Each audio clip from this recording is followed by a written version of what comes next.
الحمد للہ لا ینال السعادۃ والکرامۃ الا من اطاعہ واتقاہ ولا تطیب الحیاۃ الا بالقرب منہ ونیل رضاہ احمدہ جل فی علاہ۔ تمام قسم کی حمد اللہ کے لیے ہے۔ کوئی شخص سعادت اور عزت حاصل نہیں کر سکتا مگر وہی جو اس کی اطاعت کرے اور اس کا تقوی اختیار کرے، اور زندگی خوشگوار ہو نہیں سکتی مگر اللہ کے قرب اور اس کی رضا کو پا لینے سے۔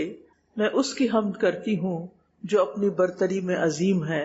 سب سے پہلے تو میں آپ سب کو مبارکباد پیش کرتی ہوں۔ کچھ بچیوں کے قرآن مجید کی تکمیل ہوئی ہے اور کچھ لوگ ان کی خوشی میں شریک ہونے کے لیے آئے ہیں۔ آپ سب مبارک کے مستحق ہیں۔ اللہ تعالیٰ اس قرآن کو ان بچیوں کے لیے، ان کے اساتذہ کے لیے، ان کے والدین کے لیے اور ہم سب کے لیے بخشش کا ذریعہ بنائے، اور اللہ سبحانہ وتعالیٰ اس راستے پر استقامت کی توفیق عطا فرمائے۔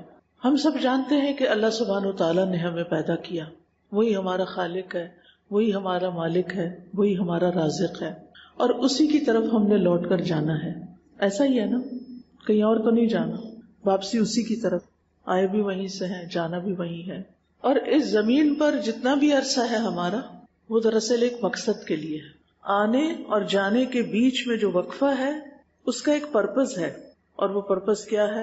وَمَا خَلَقْتُ الْجِنَّ وَالْإِنسَ إِلَّا لِيَعْبُدُونَ، کہ میں نے جن و انس کو اپنی عبادت کے لیے پیدا کیا ہے۔ عبادت کا کیا معنی ہے؟ اللہ کا بندہ بن کے رہنا، اطاعت کرنا، اور اس اطاعت میں اللہ کا فائدہ ہے یا بندوں کا فائدہ ہے؟ بظاہر تو ایسے لگتا ہے نا کہ اللہ تعالیٰ فرماتے ہیں میں نے اپنی عبادت کے لیے پیدا کیا، تو یوں لگتا ہے جیسے شاید نعوذ باللہ کو اللہ تعالیٰ کا مقصد تھا کہ ہم اس کے لیے بنائے گئے کہ اس کی کوئی خدمت کر سکیں یا اس کو کوئی فائدہ پہنچا سکیں۔ کیا اس کو ضرورت ہے ہماری؟ اس کی عبادت کے لیے، اس کے آگے سجدہ ریز ہونے کے لیے، اس کی تسبیح بیان کرنے کے لیے، اس کی حمد و ثنا بیان کرنے کے لیے تو پوری کائنات حاضر ہے۔ اس کو ہماری تو ضرورت نہیں تھی، لیکن اس نے ہمیں یہاں بھیجا اور ساری چیزوں کو ہمارے لیے بنا دیا، یہ نعمتیں ہمارے لیے۔ لیکن ہمیں کیا بتایا گیا کہ تمہیں یہاں رہتے ہوئے میرے طریقے کے مطابق چلنا ہے، میری اطاعت کرنی، کیونکہ عبادت کا دوسرا نام اطاعت ہے، فرما برداری ہے، اللہ کا بندہ بن کے رہنا ہے۔ کیوں؟ تاکہ ہم بچ سکیں۔ سورۃ البقرہ کے آغاز میں اللہ تعالیٰ فرماتے ہیں یا ایھا الناس اعبدوا ربکم الذی خلقکم والذین من قبلکم لعلکم تتقون، اے لوگو عبادت کرو اپنے رب کی جس نے تمہیں پیدا کیا، جس نے تمہیں پیدا کیا اور ان کو بھی پیدا کیا جو تم سے پہلے اس دنیا میں آئے تھے۔ کیوں پیدا کیا اور کیوں عبادت کا حکم دیا؟ لعلکم تتقون، تاکہ تم بچ جاؤ، تاکہ تم میں تقوی پیدا ہو۔ کس چیز سے بچ جاؤ؟ دنیا اور آخرت کی ناکامی سے۔ تو گویا دنیا اور آخرت کی ناکامی سے بچنے کے لیے، مسائل اور پریشانیوں سے بچنے کے لیے ضروری ہے کہ ہم اللہ کے بندے بن جائیں، اللہ کی اطاعت کریں۔ اللہ کی اطاعت کرنے کے لیے ہمیں طریقہ بھی معلوم ہونا چاہیے کہ اطاعت کیسے کرنی ہے، عبادت کیسے کرنی ہے۔ ایک ہے اللہ کی چاہت، اللہ کا طریقہ، اور ایک ہے ہماری خواہشات اور ہماری چاہت۔ اس میں سے ہمیں چوز کرنا ہے کہ زیادہ فائدہ کس کی اطاعت میں ہے، اپنے نفس کی اطاعت میں ہے یا اللہ سبحانہ وتعالیٰ کی اطاعت میں؟ آپ کیا کہتے ہیں؟ اللہ سبحانہ وتعالیٰ کی اطاعت میں۔ اور ریزن ویری ویری آبویس، کیونکہ اس نے ہمیں بنایا، خلقکم، ہم خود تو نہیں بنے۔ اس کو پتا ہے کہ ہمیں کیا چاہیے، ہمارے لیے کیا فائدے کی چیز ہے اور کیا نقصان کی چیز ہے، لہٰذا کامیاب وہی ہے جو اس کے طریقے پہ چلے گا۔ اور اس کے طریقے پہ چلنے کے لیے اس نے ہمیں ایسے ہی نہیں چھوڑ دیا کہ ہم ادھر ادھر سرگرداں پھرتے رہیں اور طریقہ ڈھونڈتے رہیں۔ اس نے باقاعدہ پیغمبر بھیجے، ان کو کتابیں دی، اور ہمارے لیے خوش قسمتی کی بات ہے کہ ہم آخری پیغمبر محمد الرسول اللہ صلی اللہ علیہ وسلم کی امت ہیں، جن پر اللہ تعالیٰ نے نبوت کو مکمل کر دیا، اور پھر ہمارے لیے ایک ایسی کتاب بھیجی جو کیا ہے؟ محفوظ کتاب ہے، جس میں 1400 سال سے کوئی تبدیلی نہیں ہوئی۔ تو اگر ہم کامیاب ہونا چاہتے ہیں تو ہمارے لیے بہت ضروری ہے کہ ہم اس کتاب کو تھام لیں۔ یہ صرف یہ سفید کاف والوں کے لیے نہیں ہے یہ کتاب، بلکہ کس کے لیے؟ ہم سب کے لیے. اور قیامت کے دن کامیابی کا دار و مدار بھی اس پر ہے کہ کس نے اس کتاب کے مطابق زندگی بسر کی اور کس نے اس کتاب کی اور کتاب و سنت کی خلاف ورزی کی. تو کتاب کے ساتھ ساتھ کتاب پر عمل کرنے والا بھی بنا کے بھیجا. ایک رول ماڈل محمد الرسول اللہ صلی اللہ علیہ وسلم کو بھی بھیجا. ان کو ہمارے لیے اسوہ حسنہ بنایا. انہوں نے ہمیں کتاب پر عمل کر کے بتایا کہ اس کتاب پر عمل کیسے کرنا ہے، اور پھر ہمیں ساری زندگی کا طریقہ سکھا دیا. لہٰذا ہم سب کو کیا کرنا چاہیے؟ کامیاب ہونے کے لیے کتاب اور سنت کو تھام لینا چاہیے.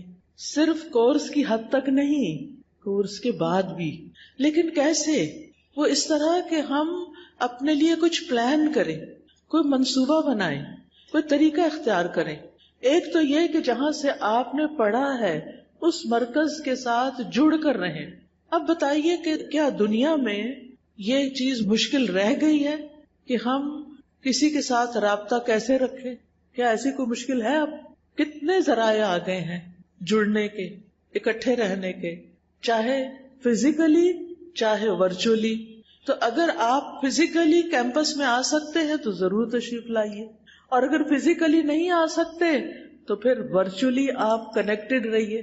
جتنا زیادہ کوئی شاخ، کوئی پھول، کوئی پتا اپنے درخت سے جڑ کے رہتا ہے تو اتنا ہی اس پر بہار رہتی ہے. ٹھیک ہے نا؟ جو پتا کٹ کے گر جاتا ہے اس کا انجام دیکھا ہے آپ نے؟ یہاں تو پتہ نہیں خزاں آتی ہے کہ نہیں، لیکن کچھ ملکوں میں باقاعدہ خزاں نظر آتی ہے جب سارے پتے جھڑ جاتے ہیں. یہاں تو کراچی تو ماشاءاللہ ایور گرین ہے، جب آؤ گرینری ہوتی. سردیوں میں آؤ، گرمیوں میں آؤ، جس مرضی موسم میں آؤ، سبزی سبز ہے. کتنے خوش قسمت ہے آپ. یہ الگ بات ہے کہ آپ درخت نہ لگائیں، پودے نہ لگائیں، پھر یہ تو آپ کی اپنی غلطی ہے نا.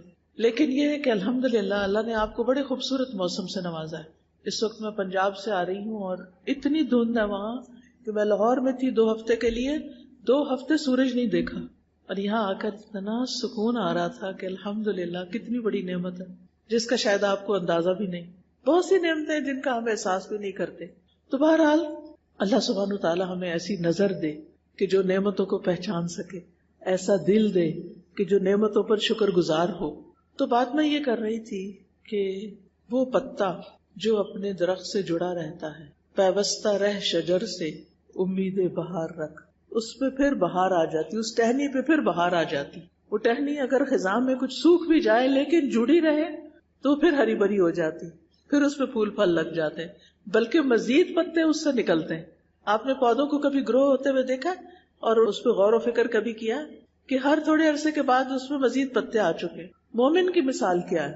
مثل کلمۃ طیبۃ کشجرۃ طیبہ اصلها ثابت وفرعها فی السماء تؤتی اکلها کل حین باذن ربها کذالک یضرب اللہ الامثال للناس لعلہم یتفکرون. مومن کی مثال ایک مضبوط درخت کی طرح ہے جس کی جڑیں بہت گہری ہوتی ہیں، اصلها ثابت، مضبوط جڑیں ہیں، وفرعها فی السماء، جس کی شاخیں آسمان تک جاتی. آپ دور سے دیکھیں تو وہ آسمان کے ساتھ ایسے لگتا ہے جیسے جڑی ہوئی ہیں بلندی کی وجہ سے. جو پودے زمین پر ہوتے ہیں چھوٹے چھوٹے ہوتے ہیں، کبھی ان کی شاخ آسمان کے ساتھ لگی ہوئی دیکھی؟ لیکن جو پودے بلند ہو جاتے ہیں، مضبوط ہوتے ہیں، جو ہر سال نئی نئی شاخیں نکالتے رہتے ہیں، وہ ایسا لگتا ہے کہ جیسے آسمان پر پہنچے ہوئے ہوں. تو جو طالبات انشاءاللہ آئندہ زندگی میں جڑ کر رہیں گی، چاہے واٹس ایپ گروپس کے ذریعے، چاہے روزانہ آ کر، چاہے کسی کورس میں کوئی خدمت کر کے، پڑھا کے، یا اس کو چلا کے، یا کوئی سروسز دے کے، تو انشاءاللہ ان پر کبھی خزاں نہیں آئے گی. یہ میں آپ کو گارنٹی دیتی ہوں. کیونکہ جب تک انسان اس قرآن سے، اور صرف قرآن سے نہیں، قرآن والوں سے جڑا رہتا ہے. 2 چیزیں، قرآن سے بھی جڑنا ہے، قرآن والوں سے بھی جڑنا ہے، دین سے بھی جڑنا ہے، دین والوں سے بھی جڑنا ہے. کیونکہ دین والے وتواصوا بالحق وتواصوا بالصبر کرتے ہیں. ان کے ساتھ مل کر ہمیں کیا ہوتا ہے؟ ایک انرجی ملتی ہے. اس وقت آپ ایک انرجی فیل کر رہے ہیں. یہی اگر آپ گھر میں بیٹھے ہوتے اکیلے تو یہی انرجی ہوتی نہیں، یہ یہاں آ کر ہی ملی نا. تو بالکل ایسے ہی ہوتا ہے. جب ہم انسٹیٹیوٹ میں آ جاتے ہیں تو پھر ہماری انرجی کا لیول کچھ اور ہو جاتا ہے، ہماری خوشی کا ایک اور ہی سما ہوتا ہے. خاص طور پر اگر ہم قرآن کلاس میں بیٹھ جائیں یا لوگوں کی ہیلپ کر رہے ہوں، آنے والوں کو گائیڈ کر رہے ہوں، ان کی کوئی خدمت کر رہے ہوں، کسی بھی قسم کا کوئی کام کر رہے ہوں، جب وہ لوجہ اللہ ہوتا ہے، اللہ کے چہرے کی خاطر کیا جاتا ہے، تو اس کے بڑے بڑے فائدے ہوتے ہیں. اور پھر اس کے بعد نہ صرف یہ کہ ایمان کا لیول بڑھتا ہے، جب ایمان مضبوط ہوتا ہے تو تقوی کا لیول بڑھتا ہے، توکل بڑھتا ہے، یقین بڑھتا ہے، شکر بڑھتا ہے، ذکر میں اضافہ ہوتا ہے، اللہ کی خشیت بڑھتی ہے، اللہ کی محبت بڑھتی ہے، اللہ سے حیا آتی ہے، اللہ کی ہیبت دل میں آتی ہے، اور بے شمار فائدے ہیں. یہ تو صرف میں اندر کے چھپے ہوئے دل کی حالت بتا رہی ہوں، جو کیفیات دلوں پر گزرتی ہے اس کی بات کر رہی ہوں، اور ظاہر میں جو فائدے ہوتے ہیں ان کے تو کیا ہی کہنے. اس لیے جڑ کر رہیے، کسی بھی طرح جڑ کر رہیے. اور اس میں آپ دیکھیے کہ آپ کا جو بھی کلاس کا گروپ تھا، واٹس ایپ گروپ، اس میں جو بھی آپ کو نئی نئی انفارمیشن ملتی رہتی ہے اس کو خود بھی دیکھیے اور اوروں تک بھی پیغام کو پہنچائیے. کیونکہ استقامت کا، دین پر جمے رہنے کا، جو کچھ آپ نے سیکھا ہے اس کو قائم رکھنے کا ذریعہ یہ ہے کہ آپ اس کو دوسروں تک لے جائیں. کیونکہ والمؤمنون والمؤمنات بعضهم اولیاء بعض یأمرون بالمعروف وینہون عن المنکر. مومن مرد اور مومن عورتیں بھی ایک دوسرے کے مددگار ہوتے ہیں. کس کام میں؟ لڑائی جھگڑے میں نہیں، نیکی کے کاموں میں ایک دوسرے کی مدد کرتے ہیں، ٹیم ورک کرتے ہیں، نیکی کا حکم دیتے ہیں. یأمرون بالمعروف وینہون عن المنکر، نیکی کا حکم دیتے ہیں، برائی سے روکتے ہیں. تو یہ کام جب ہی ہو سکتا ہے نا کہ جب آپ ایسے کام کرنے والوں کے ساتھ مل کر چلیں. تو اس میں آپ نے نہ صرف یہ کہ وہ اپنے لیے بلکہ پھر آگے بھی میسج پہنچانا ہے. کیا ہمارے ملک میں کوئی اخلاقی خرابیاں ہیں؟ کیا ہمارے ملک میں کوئی ذہنی مسائل ہیں؟ کوئی ڈپریشن، کوئی پریشانی، کوئی آپس کے گھریلو جھگڑے، کوئی ناچاکیاں، کوئی بے چینیاں ہیں کہ کوئی نہیں؟ ہے نا؟ کیا ان کو ختم ہونا چاہیے یا ان کے ساتھ ہی مر جانا چاہیے؟ ختم ہونا چاہیے. حل کس کے پاس ہے؟ حل قرآن و سنت میں ہے. یعنی قرآن ہمارے دلوں کی بہار ہے، قرآن ہمارے دلوں کی بہار ہے. وہ دعا آپ نے یاد کی ہوگی، اللہم انی عبدک ابن عبدک ابن امتک ناصیتی بیدک ماض فی حکمک عدل فی قضاؤک اسألک بکل اسم هو لک سمیت به نفسک او انزلتہ فی کتابک او علمتہ احدا من خلقک او استأثرت به فی علم الغیب عندک ان تجعل القرآن ربیع قلبی. اللہ قرآن کو میرے دل کی بہار بنا دے. ان تجعل القرآن ربیع قلبی ونور صدری، اور میرے سینے کیا نور بنا دے، میرا سینہ روشن کر دے. جب دل روشن ہو جائے، دل سے اندھیرے دور ہو جائیں تو پھر کیا ہوتا ہے؟ کیا ہوتا ہے؟ خوشی ہوتی ہے نا. اندھیرے میں تو وہ مزہ نہیں ہے کہ جو روشنی میں، ہاں اندھیرے میں ان کو مزہ آتا ہے جو صرف سونا چاہتے ہیں، سو کے زندگی گزارنا چاہتے ہیں، جو کچھ کرنا چاہتے ہیں، اس زندگی سے فائدہ اٹھانا چاہتے ہیں، ان کو تو روشنی چاہیے. وَنُورَ صَدْرِي وَجَلَاءَ حُزْنِي وَذَهَابَ هَمِّي وَغَمِّي. اللہ اس قرآن کو میرے غموں کا مداوا بنا دے اور میرے ہم، فکر، پریشانیوں، انگزائٹی اور غم کو دور کرنے کا ذریعہ بنا دے. تو یہ نبی صلی اللہ علیہ وسلم نے دعا سکھائی ہے کہ جو بھی اس کو پڑھے گا اس کا غم خوشی سے بدل جائے گا. یعنی ایک طرف آپ قرآن پڑھ رہے ہیں یا نہیں پڑھ رہے، دوسری طرف آپ دعا مانگ رہے ہیں کہ اللہ قرآن کو میرے غموں کو دور کرنے کا ذریعہ بنا. تو یہ ہو نہیں سکتا کہ آپ کے غم دور نہ ہو. دوا موجود ہے، مریض کو پتہ ہی نہیں کہ کہاں ہے، لہٰذا وہ تکلیف میں ہیں، خود بھی اور ان کے ساتھ دوسرے بھی. تو اس لیے بہت ضروری ہے کہ ہم لوگوں کے لیے مرہم بن جائیں، ہم لوگوں کے لیے خوشیوں کا پیغام بن جائیں، ہم لوگوں کے لیے روشنی کا پیغام بن جائیں، ہم لوگوں کے لیے قرآن کی طرف آنے کا ذریعہ بن جائیں. تو اس کے لیے آپ انسٹیٹیوٹ میں بھی لوگوں کو لائیں گے اور خود انڈیویجولی بھی اپنے خاندان کو، اپنے گھر والوں کو، اپنے بچوں کو، اپنے رشتہ داروں کو، اپنے گلی محلے کے لوگوں کو، اپنے جان پہچان کے لوگوں کو، اپنے سوشل میڈیا سرکل کو، سب کو کیا کریں گے؟ قرآن سے جوڑیں گے. جس بھی طریقے سے، جو ان کو سوٹ کرے، جیسے بھی ان کو سوٹ کرے. کیا قرآن مجید ایک بابرکت کتاب ہے؟ تو اگر کوئی چیز بابرکت ہے اور ہم اس کو ہاتھ ہی نہیں لگاتے، ہم اس کا ساتھ کوئی تعلق ہی نہیں رکھتے، تو برکت خود سے ہی آ جائے گی ہمارے اندر؟ نہیں آئے گی نا.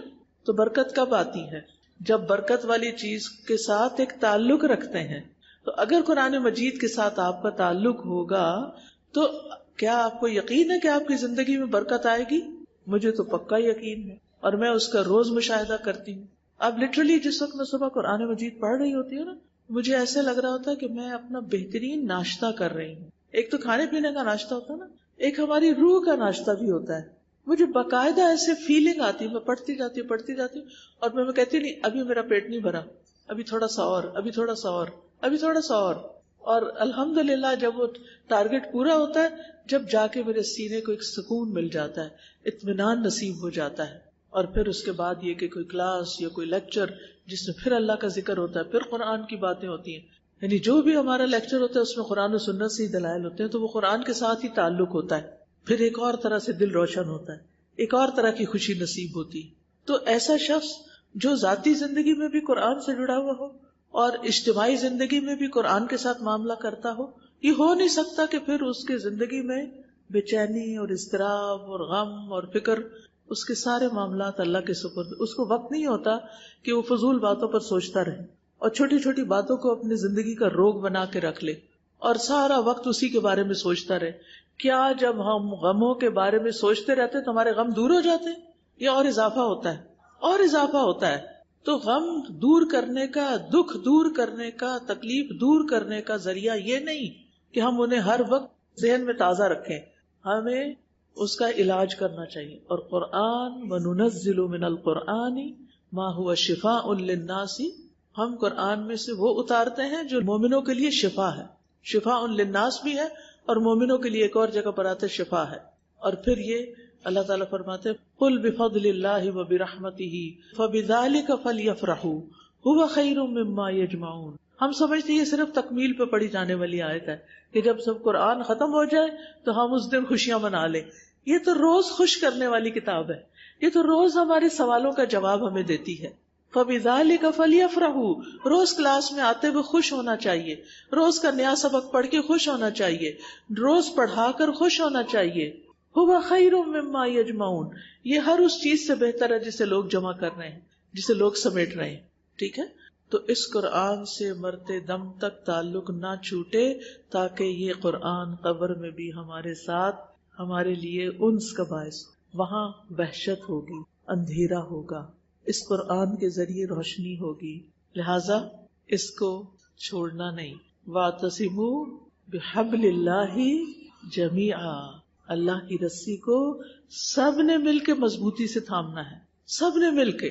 ٹھیک ہے، تو جب مل کے تھامیں گے تو پھر وہ آپ کے ہاتھ سے نہیں جائے گی. اور پھر اس پر ساتھ ساتھ جتنا ہمارا تعلق ہوگا نا، اور نیت یہ رکھنی ہے کہ میں نے اس کے ذریعے اپنے آپ کو سنوارنا ہے تاکہ میں جنت میں داخلے کے قابل ہو جاؤں. مثلاً آپ دیکھیے کہ جیسے یہ ویڈنگ ہال ہے، ماشاءاللہ بہت خوبصورت، اتنے سے شینڈلیئر لگے ہوئے، اتنی لائٹیں ہیں اور بہت کچھ ڈیکوریشن کے سامان ہیں. یعنی آپ دیکھ سکتے ہیں جب یہاں کوئی شادی ہوتی ہے تو سب لوگ کیسے کپڑے پہن کے آتے ہیں، چمک دمک والے، خوبصورت، ایک سے ایک بڑھ کے. اور اگر کوئی گندے بندے کپڑوں میں فقیر سا اندر داخل ہو جائے تو سب کیا کرتے ہیں اس کو، یہ کہاں سے آ گیا. اور ایسا ہوتا ہے نا کہ یہ اس کے آنے کی جگہ تو یہ نہیں. یہ ہال زیادہ خوبصورت ہے یا جنت خوبصورت ہے؟ جنت خوبصورت ہے نا. تو جنت میں جانے کے لیے خود کو ڈیکوریٹ نہیں کرنا، وہاں گوٹے کناری والے کپڑے نہیں چاہیے، وہ تو وہاں سے مل جائیں گے زیادہ بہتر. جنت کی عورت کو جو ایک دوپٹہ پہنایا جائے گا اور اس کا ایک کنارہ بھی دنیا میں نظر آ جائے، پوری دنیا روشن ہو جائے، وہ تو بات ہی کچھ ہو. لیکن وہاں انٹری کے لیے آپ کو صاف ستھرا ہو کے جانا ہے. صرف ظاہر سے صاف ستھرا ہو کے جانا ہے یا اندر سے بھی صاف ہونا ہے؟ اندر باہر سے صاف ہونا ہے. اور صفائی میں سب سے اول ترین چیز جو ہے وہ ہے شرک سے، شرک کی نجاست سے، شرک کی گندگی سے نجات. شرک اکبر بھی اور شرک اصغر بھی. لا الہ الا اللہ جو ہے یہ شیطان کی کمر توڑ دینے والا کلمہ ہے اگر آپ اس کو شعور کے ساتھ پڑھنے والے ہوں. شیطان کو اس سے زیادہ بری کوئی بات نہیں لگتی کہ جب لوگ توحید پر آ جاتے ہیں، اللہ والے بن جاتے ہیں. تو میں بات کر رہی تھی خوبصورت جنت میں داخلے کے لیے آپ کے اندر صفائی ستھرائی خوبصورتی بھی ہونی چاہیے. اچھا، اندر تو ہم نے پاک صاف کر لیا، ہم نے شرک ختم کر دیا، بدعات وغیرہ نفرتیں سب چیزیں نکال دی، سب کو معاف کر دیا، نکالا، اپنے دل ہلکا کیا، اور اس کے اندر توکل اور تقوی اور یقین اور انابت اور رغبت اور رہبت اور یہ ساری چیزیں اندر آ گئیں. ٹھیک ہے، ہو گیا معاملہ. ظاہر کس چیز سے خوبصورت ہوتا ہے؟ جنت میں داخلے کے لیے ظاہری خوبصورتی میں کیا چاہیے؟ اخلاق چاہیے، اچھا اخلاق، لوگوں کے ساتھ اچھا معاملہ. میزان میں سب سے بھاری نیکی کون سی ہوگی؟ اچھا اخلاق. تو عبادات آپ کو جسمانی طور پر، روحانی طور پر پاک صاف کرتی ہیں، گناہ معاف ہو جاتے ہیں. جب آپ نماز کے رکوع میں جاتے ہیں تو جتنے گناہ ہوتے ہیں آپ کے کندھوں پہ سب گر جاتے ہیں. وضو کیا کرتا ہے؟ آخری قطرے کے ساتھ آخری گناہ بھی ٹپک جاتا ہے. ہو گئی نا صفائی آپ کی، صاف ستھرے ہو گئے. اب آپ کو ڈیکوریٹ کرنا ہے تاکہ جنت میں انٹر ہو سکیں. لیکن اگر آپ نے اپنے اندر باطن کی اور ظاہر کی کوئی صفائی نہیں کی تو پھر آپ کو کون جنت میں داخل ہونے دے گا؟ وہاں تو پھر کہا جائے گا پہلے اس کو صاف کیا جائے. اور آپ کو پتا ہے وہاں صفائی کی جگہ کون سی ہے؟ جہنم. جہنم ہے صفائی کی جگہ، جہاں سارے گناہ جلائے جائیں گے. اور پھر جب اللہ چاہے گا کلمہ پڑھنے والوں کو وہاں سے نکال کے جنت میں بھیج دے گا اور ان کا نیا جسم بنے گا اور پھر وہ جنت میں جانے کے قابل ہوں گے. تو ہم کون سا روٹ لینا چاہتے ہیں؟ کون سا طریقہ اختیار کرنا چاہتے ہیں؟ کس طرف سے جانا چاہتے ہیں؟ اپنے آپ کو سجا بنا کے جانا چاہتے ہیں یا پھر گندے مندے اٹھ کے چلے جائیں، اسی طرح مر جائیں اور پھر جب قیامت کے دن اٹھے تو وہاں پر صاف ستھرا کیا جائے؟ کہاں کرنا ہے؟ اسی زندگی میں، یہاں. اور وہ ہو نہیں سکتا جب تک آپ اللہ کی کتاب کے ساتھ، دین والوں کے ساتھ جڑ کے نہ رہیں. تو ہمیں اللہ کی عبادت کے لیے پیدا کیا گیا اور عبادت کے لیے اللہ نے کتاب دی. اور کتاب کس کو فائدہ دیتی ہے؟ ذالک الکتاب لا ریب فیہ ھدی للمتقین. اس کے لیے تقوی چاہیے. اور ویسے بھی ہمیں آخرت کے سفر کے لیے کیا کرنا ہے؟ تقوی ساتھ لے کے جانا ہے. یہ ویسے تو سفر حج کے لیے بات کہی گئی ہے قرآن میں، وَتَزَوَّدُوا فَإِنَّ خَيْرَ الزَّادِ التَّقْوَىٰ وَاتَّقُونِ يَا أُولِي الْأَلْبَابِ. اور تم زاد راہ لے لو، پس بے شک بہترین زاد راہ تقوی ہے. آخرت کے سفر کے لیے سب سے بہترین چیز جو ہمارے ساتھ جائے گی وہ تقوی ہے. قیامت کی ہولناکی بڑی شدید ہے، قیامت کا دن بڑا ہولناک ہے. اللہ سبحانہ وتعالیٰ سارے انسانوں کو خطاب کر کے فرماتے ہیں، یا ایھا الناس اتقوا ربکم ان زلزلۃ الساعۃ شیء عظیم. اے لوگو اپنے رب سے ڈرو، بے شک قیامت کا زلزلہ بہت بڑی چیز ہے. قیامت کا زلزلہ بہت بڑی چیز ہے، بہت سخت چیز ہے. یعنی کراچی میں کبھی زلزلہ؟ ہاں ایک دفعہ آیا تھا جب پہلے یہاں کراچی میں ہوتی تھی. ڈر لگا تھا آپ کو؟ اگر یاد ہے کس کس نے زندگی میں زلزلے کا ایکسپیرینس کیا ہوا؟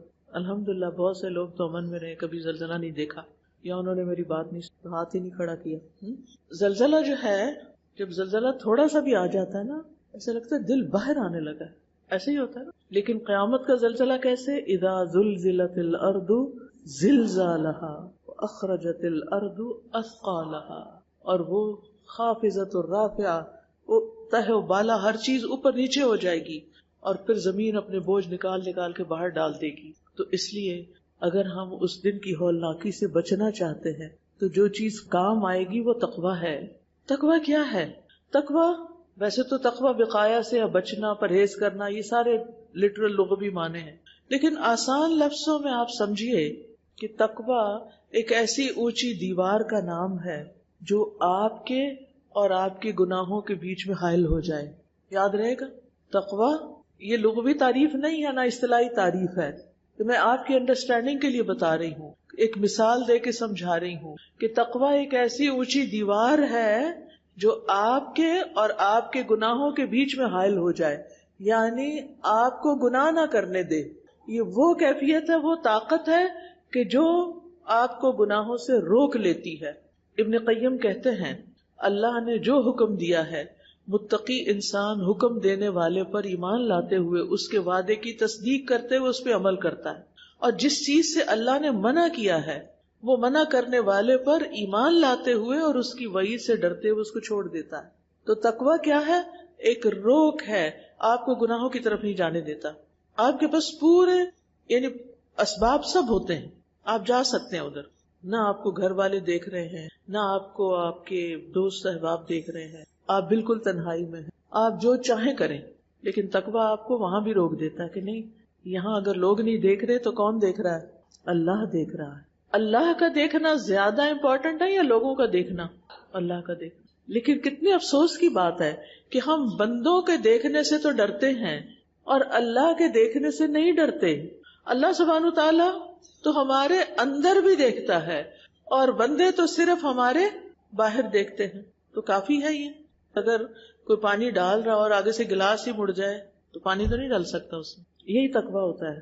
روک نہیں، اس وقت میں یہاں اس لیے نہیں آئی، میں اس وقت سننے کے لیے آئی ہوں، اس لیے مجھے ادھر ادھر نہیں دیکھنا. وہ جو کچھ ہو رہا ہے نا، وہ جس کا کام ہے وہ جانے، مجھے تو اپنا کام کرنا ہے. تو بہرحال تقویٰ گناہوں سے بچنے. الحمدللہ اب ہماری قوم اتنی امیر ہو گئی ہے کہ ہر چھوٹے بڑے کے پاس کیا ہے؟ ایک جگر کا ٹکڑا ہے. ایک عدد نہیں، کئی عدد موبائل ہے. ایک پہ کہاں گزارا ہوتا ہے. ایک کی بیٹری چلی جائے تو پھر کیا ہو، ایک پہ کوئی گڑبڑ ہو جائے تو پھر کیا ہو. میں تو ایک دن بھی اس کی جدائی برداشت نہیں کر سکتی. صرف دن کو نہیں، رات کو بھی ہوتا ہے نا. رات کو بھی ہمارے پاس، رات کو تو ماں باپ بہن بھائی سب سو جاتے ہیں، پھر آپ ہوتے ہیں، آپ کے جگر کا ٹکڑا ہوتا ہے. پھر آپ کیا کرتے ہیں؟ اس وقت کون دیکھ رہا ہوتا ہے کہ آپ اس موبائل پہ کیا کرتے ہیں؟ اللہ تعالیٰ دیکھ رہا ہوتا ہے. آپ انسٹاگرام پہ کیا پوسٹ کر رہے ہیں، پرائیویٹلی کیا پوسٹ کر رہے ہیں، پبلکلی کیا پوسٹ کر رہے ہیں، کون دیکھ رہا ہے؟ اللہ سبحانہ وتعالیٰ دیکھ رہا ہے. کیا پڑھ رہے ہیں، کیا سرچ کر رہے ہیں، کس سے باتیں کر رہے ہیں، سب اللہ کو پتا ہے. سب کچھ لکھا جا رہا ہے. ما یلفظ من قول الا لدیہ رقیب.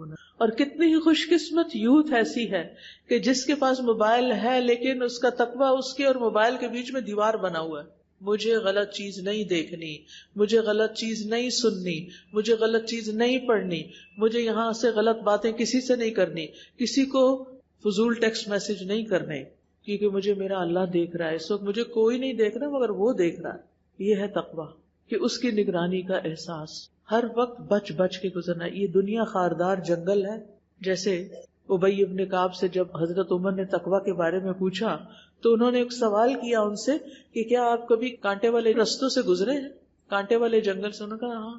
کہا پھر کیسے گزرے؟ کہا اپنا دامن سمیٹ کر، شمرت واجتہدت، کہ کپڑے سمٹا کر اور بھرپور کوشش کر کے. کیونکہ صرف سمٹنا کافی نہیں ہوتا، بچ بچ کے اوکھے ہو کے نکلنا پڑتا ہے. بہت احتیاط کرنی پڑتی ہے، کیونکہ اگر ایک کانٹا کی جھاڑی سے الجھ گئے، اس کو نکالتے نکالتے ایک اور سے الجھ جائیں گے، پھر تو سلسلہ ہی چل پڑتا ہے اور زخمی انسان الگ ہوتا ہے. تو اس لیے بہت ضروری ہے کہ کیا کریں، بچ بچ کے چلیں، کسی کانٹے میں نہیں الجھنا کہ جو ہمیں لے بیٹھے. نبی صلی اللہ علیہ وسلم نے ایک بڑی خوبصورت وصیت کی تھی جو دنیا اور آخرت کی کامیابیوں کا مرکز ہے. نبی صلی اللہ علیہ وسلم نے حضرت معاذ کو یمن کی طرف گورنر بنا کر بھیجا تو انہوں نے کہا، اے اللہ کے رسول مجھے کوئی وصیت فرمائیں. آپ نے فرمایا، حسب استطاعت اللہ کا تقوی اختیار کرو، ہر پتھر اور درخت کے پاس اللہ کا ذکر کرو. کیا کہا؟ ہر پتھر اور درخت کے پاس اللہ کا ذکر کرو. یعنی جیسے آتا ہے نا کہ یا ایھا الذین آمنوا اذکروا اللہ ذکرا کثیرا وسبحوہ بکرۃ واصیلا. جب تم کوئی برائی کرو تو اسی وقت توبہ کر لو. مخفی برائی کی توبہ مخفی انداز میں، اعلانیہ گناہ کی توبہ اعلانیہ انداز میں ہونی چاہیے. کسی کا دل دکھایا، سب کے سامنے کوئی بری حرکت کی تو سب کے سامنے توبہ.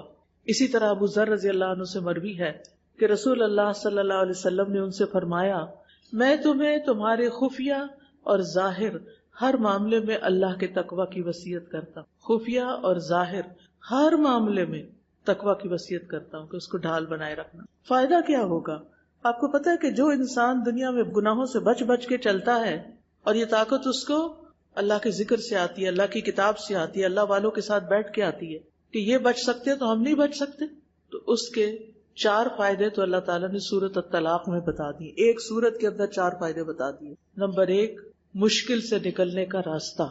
اگر آپ کی زندگی میں کوئی بھی مشکل ہے تو اپنا محاسبہ کریں کہ کون سا گناہ کر رہی ہوں، اس گناہ کو چھوڑ دیں، آپ کی مشکل آسان ہو جائے گی. اللہ اکبر. سورۃ الطلاق میں اللہ سبحانہ وتعالیٰ کا سچا قول ہے، وَمَن يَتَّقِ اللَّهَ يَجْعَل لَّهُ مِنْ أَمْرِهِ يُسْرًا. جو اللہ کا تقوی اختیار کرے گا، اللہ سے ڈرے گا، تو اللہ تعالیٰ اس کے لیے اس کے کام میں آسانی پیدا کر دے گا. آپ آسانیاں چاہتے ہیں اپنی زندگی میں، اللہ کا تقوی اختیار کریں. اور وہ اس کتاب کو پڑھ کر آتا ہے، یعنی جو تقوی اختیار کرے گا اللہ سبحانہ وتعالیٰ اس کو ہر مشکل سے نکلنے کا راستہ دکھا دے گا. جو بھی کام وہ شروع کرے گا رکاوٹیں آئیں گی، لیکن اللہ کے تقوی کی مدد سے نجات اور نکلنے کا رستہ مل جائے گا. تو مشکلات سے نکلنے کا حل کس میں ہے؟ تقوی میں. اکثر لوگ آتے ہیں ہماری زندگی میں فلاں پرابلم ہے، فلاں بڑی مشکل ہے، فلاں بڑی مشکل ہے.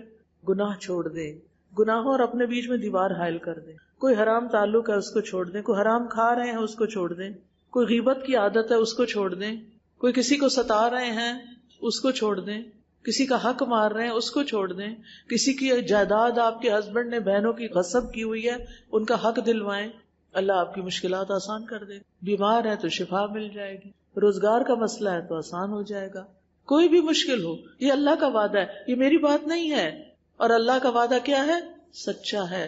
وَمَنْ أَصْدَقُ مِنَ اللَّهِ قِيلًا، اللہ سے بڑھ کے سچی بات اور کس کی ہو سکتی ہے. دوسری چیز، دوسرا فائدہ، ایسی جگہ سے رزق ملے گا جہاں سے گمان بھی نہیں ہوگا. آپ کے وہم و گمان میں نہیں ہوگا، آپ کی سوچ میں بھی نہیں ہوگا، وہاں سے رزق آئے گا.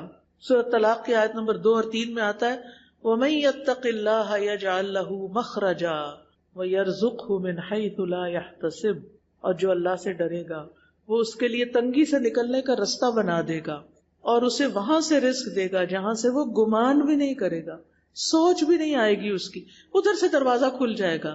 یہ بھی تقویٰ کا نتیجہ ہے. یعنی انسان کی امیجنیشن، اس کے تصور، اس کے تخیل، اس کی سوچ سے بڑھ کر روزی دے گا، اور وہاں سے دے گا کہ جہاں سے ایک ہوتا ہے نا کہ انسان کو امید ہوتی ہے کہ میرا یہ کام چل جائے گا، بزنس فلرش کر جائے گا، یہ جاب بڑی اچھی ہے، فلاں جگہ سے فلاں رشتہ دار دے دے گا، فلاں نہیں، اس کو ان سب سے الگ ہی کہیں اور سے مل جائے گا، رزق کی کمی نہیں آئے گی. تیسرا فائدہ وَمَن يَتَّقِ اللَّهَ يُكَفِّرْ عَنْهُ سَيِّئَاتِهِ، اور چوتھا وَيُعْظِمْ لَهُ أَجْرًا، اور جو کوئی اللہ سے ڈرے گا وہ اس کی برائیاں دور کر دے گا، گناہ ختم ہو جائیں گے اور اس کو بہت بڑا اجر عطا کرے گا. يُعْظِمْ لَهُ أَجْرًا، یعنی تقویٰ سے سارے گناہ معاف اور بڑا اجر، اس دنیا میں بھی فائدہ، آخرت میں بھی. آپ میں سے کس کس نے سورت مریم کی تفسیر پڑھ رکھی؟ الحمدللہ. سورت مریم اللہ کی رحمت کی صورت ہے، اس کا آغاز اللہ کی رحمت کے ذکر سے ہوا ہے. کاف ہا یا عین صاد ذکر رحمت ربک عبدہ زکریا، یہ آپ کے رب کی رحمت کا ذکر ہے اس کے بندے زکریا پر. تو رب کی رحمت عبدہ زکریا پر ہوئی، لیکن اس صورت میں اللہ تعالیٰ نے تقریباً 60 کے قریب رحمت کے اسباب بیان کی جو توحید سے شروع ہوئے ہیں اور بہت سے اعمال پر مشتمل ہیں. ان اسباب میں سے ایک سبب رحمت تقویٰ ہے، یعنی جب انسان تقویٰ اختیار کرتا ہے تو اللہ تعالیٰ کی رحمت ملتی ہے اس کو. اچھا یہ بتائیے کہ قیامت کے دن آپ کو یقین ہے کہ آپ کی اپنے رب سے ملاقات ہوگی، یا ایسے ادھر ادھر سے چھپ چھپا کے نکل جائیں گے، کہیں غائب ہو جائیں گے؟ پکا یقین ہے؟ جی ہاں، ہم سب نے قیامت کے دن اپنے رب سے ملنا ہے. کیوں ملنا ہے؟ پوری زندگی کا حساب دینا ہے. اسی نے سب کچھ دیا نا، اسی نے ہی حساب لینا ہے. اصل حساب تو وہاں ہوگا، اصل آڈٹ تو وہاں ہوگا. اللہ تعالیٰ کا فرمان ہے، صحیح بخاری کی حدیث ہے، ما منکم من احد الا سیکلمہ ربہ لیس بینہ وبینہ ترجمان، تم میں سے کوئی ایسا نہیں ہوگا جس سے اس کا رب کلام نہ کرے. اللہ تعالیٰ آپ میں سے ہر ایک سے بات کرے گا.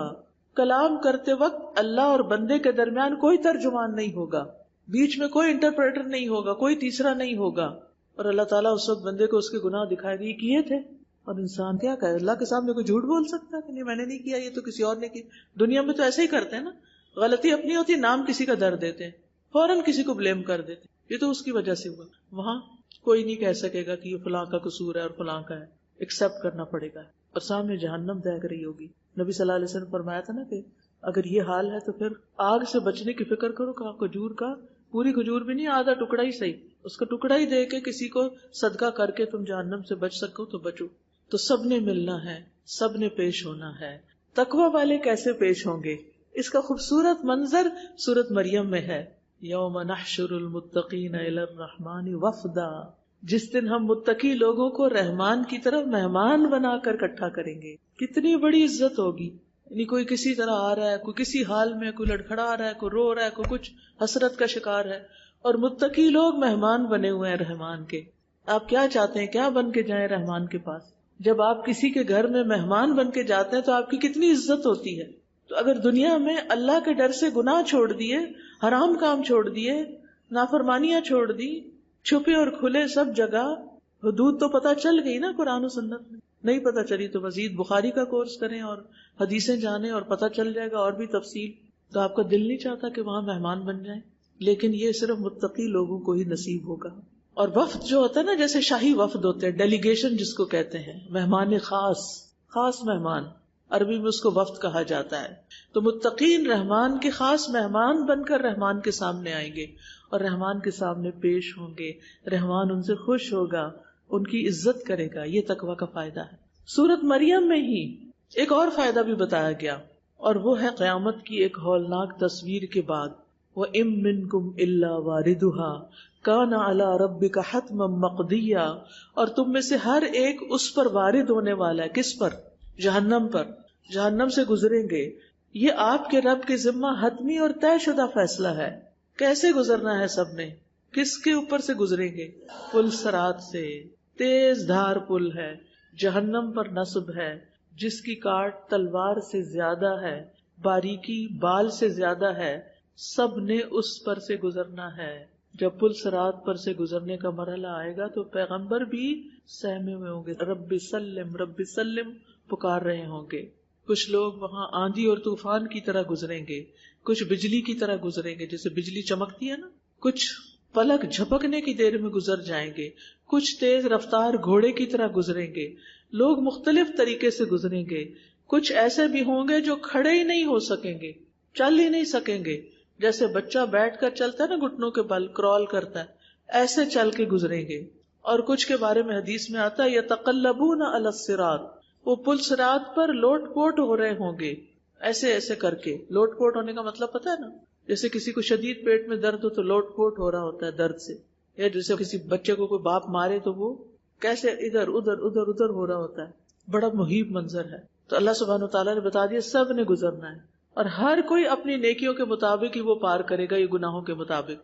اگلی آیت میں بتا دیا گیا کہ نجات پانے والے لوگ کون ہیں، کون بچ کے نکل جائیں گے.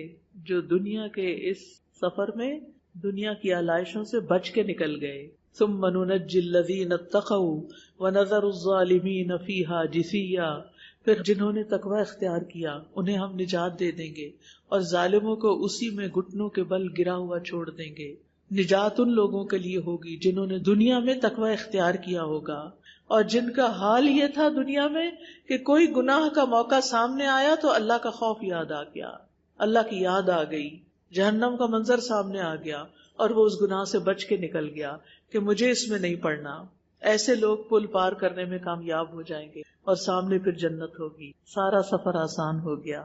جس نے دنیا کا یہ سفر اللہ سے ڈرتے ہوئے کیا، اس کے لیے جنت کے داخلے کا سفر بہت آسان ہو جائے گا اور وہ جنت کے وارث بن جائیں گے. یہ بھی سورت مریم میں آتا ہے، تِلْكَ الْجَنَّةُ الَّتِي نُورِثُ مِنْ عِبَادِنَا مَنْ كَانَ تَقِيًّا. یہ ہے وہ جنت جس کا وارث ہم اپنے بندوں میں سے اسے بناتے ہیں جو متقی ہوتا ہے. اب جنت کے وارث بن گئے آپ کو کوئی وہاں سے نکال نہیں سکتا، ہمیشہ کی جنت. ایک اور جگہ پر آتا ہے للذین احسنوا فی ہذہ الدنیا حسنہ ولدار الآخرۃ خیر ولنعم دار المتقین. وہ لوگ جنہوں نے اچھے کام کیے ان کے لیے اس دنیا میں بھی بھلائی ہے، اچھے کاموں کا نتیجہ یہاں بھی اچھا نکلے گا، کوئی خوف نہیں ہوگا، غم نہیں ہوگا، اور آخرت کا گھر تو بہت بہتر ہے، اور متقین کے لیے کیا ہی اچھا گھر ہے. وَلَنِعْمَ دَارُ الْمُتَّقِينَ، متقین کا گھر سب سے اچھا ہے وہاں، اور وہ ہے جنت. اور پھر دنیا میں کیا فائدے ہیں تقویٰ کے؟ سورۃ الاعراف میں آتا ہے وَلَوْ أَنَّ أَهْلَ الْقُرَىٰ آمَنُوا وَاتَّقَوْا لَفَتَحْنَا عَلَيْهِمْ بَرَكَاتٍ مِّنَ السَّمَاءِ وَالْأَرْضِ وَلَٰكِنْ كَذَّبُوا فَأَخَذْنَاهُمْ بِمَا كَانُوا يَكْسِبُونَ. اگر واقعی بستیوں والے ایمان لے آتے، حقیقی ایمان، اور تقوی اختیار کرتے تو ہم ضرور ان پر آسمان اور زمین سے بہت سی برکتیں کھول دیتے، لیکن انہوں نے جھٹلایا تو ہم نے انہیں اس کی وجہ سے پکڑ لیا جو وہ کمایا کرتے تھے، ان کے اعمال کی وجہ سے ان کو پکڑ لیا. تو دنیا میں بھی انسان پر بہت سی جو شامتیں آتی ہیں ان کے اپنے اعمال ہی کی وجہ سے ہوتی ہیں. ابن عباس اس کی تفسیر میں فرماتے ہیں کہ ایمان لانے اور تقوی اختیار کرنے کی وجہ سے ہم ان کے لیے خیر عام کر دیں گے اور ہر جانب سے اس کا حاصل کرنا ان کے لیے آسان کر دیں گے، ان کو ہر طرح کی خیر ملے گی۔ نبی صلی اللہ علیہ وسلم کے پاس ایک شخص آیا، اس نے کہا اللہ کے رسول مجھے کوئی وصیت کیجیے۔ آپ نے فرمایا میں تمہیں اللہ کے تقوی کی نصیحت کرتا ہوں، کیونکہ تقوی ہر خیر کو اکٹھا کرنے والا ہے۔ ہمیں بعضوں کے شدید خواہش ہوتی ہے نا کوئی غلط کام کرنے، لیکن اللہ کے ڈر سے اگر ہم اس کو چھوڑ دیں گے تو اللہ سبحانہ و تعالیٰ